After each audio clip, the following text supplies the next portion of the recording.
हमारा जन्म और हमारी मृत्यु दोनों ही एक बहुत बड़ा रहस्य है, और इस रहस्य को ना जन्म लेने वाला जानता है और ना ही मृत्यु को प्राप्त होने वाला। जन्म लेने वाला नहीं जानता कि वह कहाँ से आया है, मृत्यु को प्राप्त होने वाला भी नहीं जानता कि वह कहाँ जा रहा है।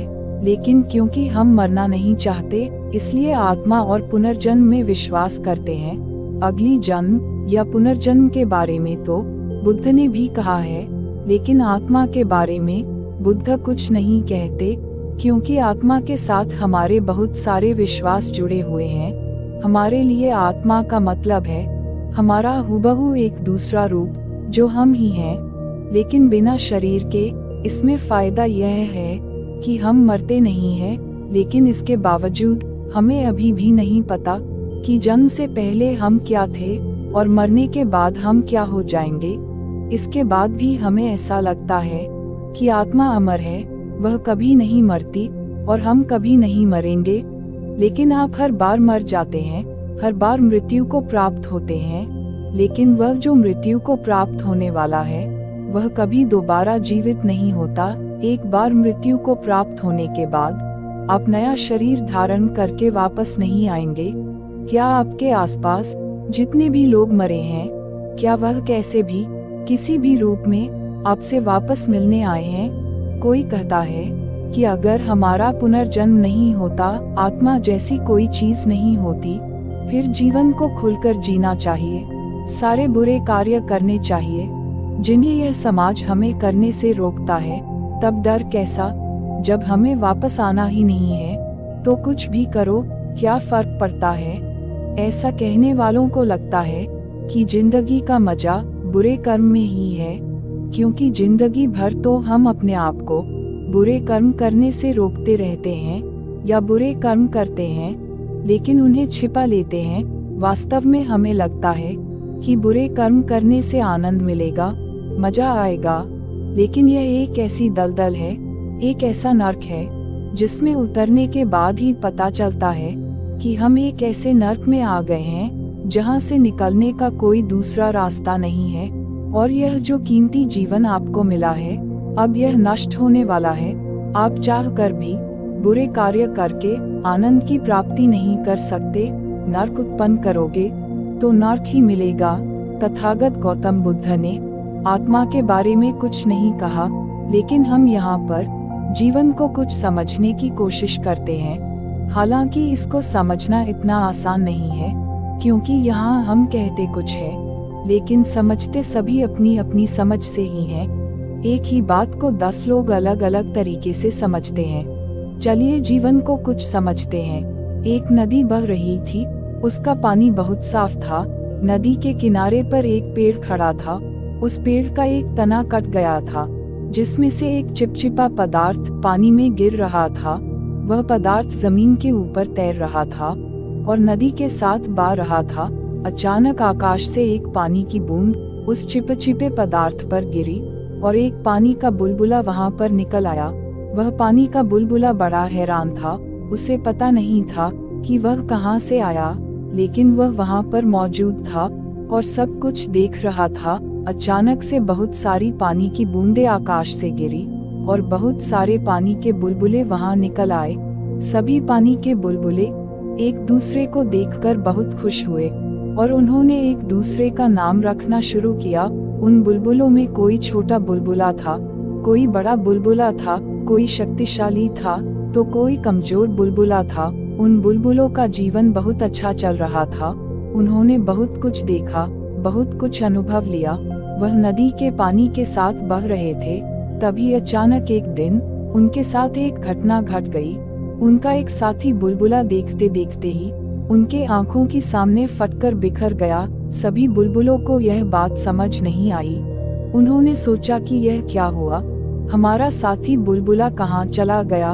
उन्होंने देखा कि जहाँ पर उनका साथी फटा था, वहाँ पर उसके शरीर की निशान मौजूद थे जो बिखर गए थे और उसके शरीर में भरी हवा निकल गई थी।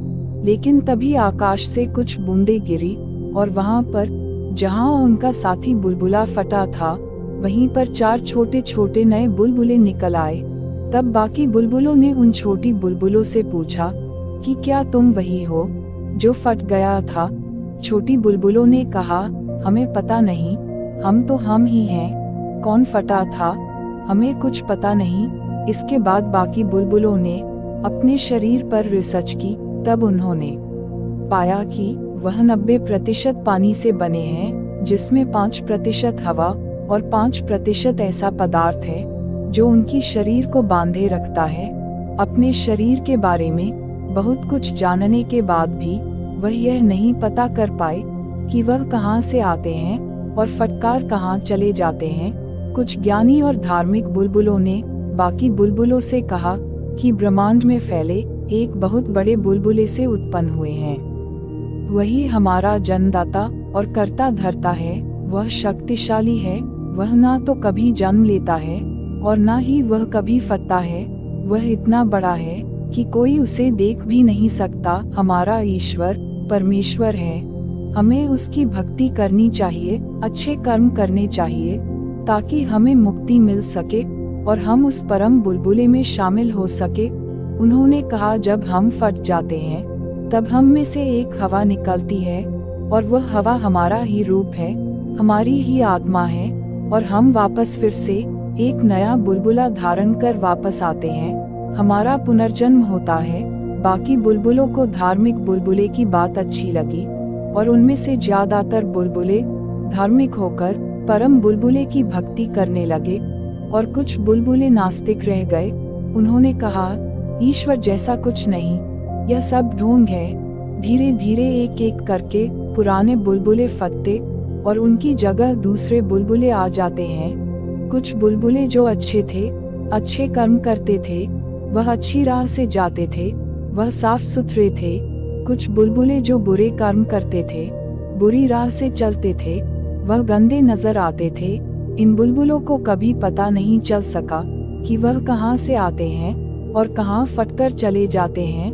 अब इस बात को थोड़ा समझें और ध्यान से देखें। इन बुलबुलों का शक्ति स्रोत वह पानी जिसमें वह पनप रहे हैं, जीवन धारण कर रहे हैं, वही इनका ईश्वर है, वही इनका शक्ति स्रोत है। लेकिन यह सभी बुलबुले अपने ईश्वर से, अपने शक्ति स्रोत से अनभिज्ञ है। वह इसे देख ही नहीं रहे हैं। जैसे हम मनुष्य अपनी शक्ति स्रोत को नहीं देख पाते। जिस ईश्वर को हम जगह जगह ढूंढते हैं, उस ईश्वर ने हमें चारों ओर से घर रखा है। हम उसी में होते हैं और उसी में समा जाते हैं। उन बुलबुलों की आत्मा कोई हवा नहीं है, बल्कि वह एक चिपचिपा पदार्थ है जिसने पानी की शक्ति को धारण किया है, और वह एक शरीर का निर्माण करता है जिसमें वह रहता है। और जब वह बुलबुला फटता है तब वह मुक्त होकर पानी की सतह पर तैरने लगता है, और जब वापस हवा उस चिपचिपी पदार्थ में जाती है तब एक नए बुलबुले का जन्म होता है।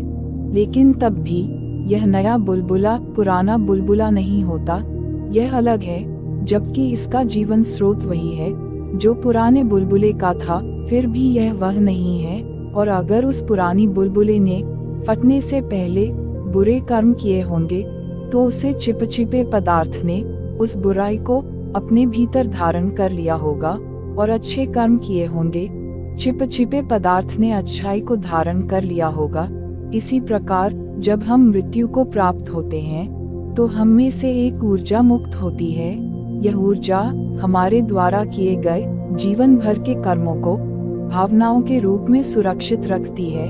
लेकिन याद रहे, यह आप नहीं है, क्योंकि आप कई चीजों का एक संगठन है जिसमें यह ऊर्जा भी शामिल है, जिसे चेतना कहते हैं। इसे आप शक्ति भी कह सकते हैं, और यह अपने में निहित भावनाओं के अनुसार फिर से किसी शरीर को ऊर्जा प्रदान करती है। कहानी को थोड़ा आगे बढ़ाते हैं। उन बुलबुलों में से एक बुलबुला चिंतनशील था, विचारशील था। उसमें अपने आप को जानने की प्रबल इच्छा थी। तब उसने अपने ऊपर ध्यान केंद्रित किया। धीरे धीरे वह अपने भीतर उतर गया। तब उसने जाना कि वह कई चीजों का संगठन है। वह अपने बाहरी रूप से अंतर की ओर मुड़ते हुए अपनी ऊर्जा स्रोत की ओर पहुंचा, जो वह चिपचिपा पदार्थ था। उसे लगा कि वह वही पदार्थ है, उसका अस्तित्व उसी पदार्थ से है।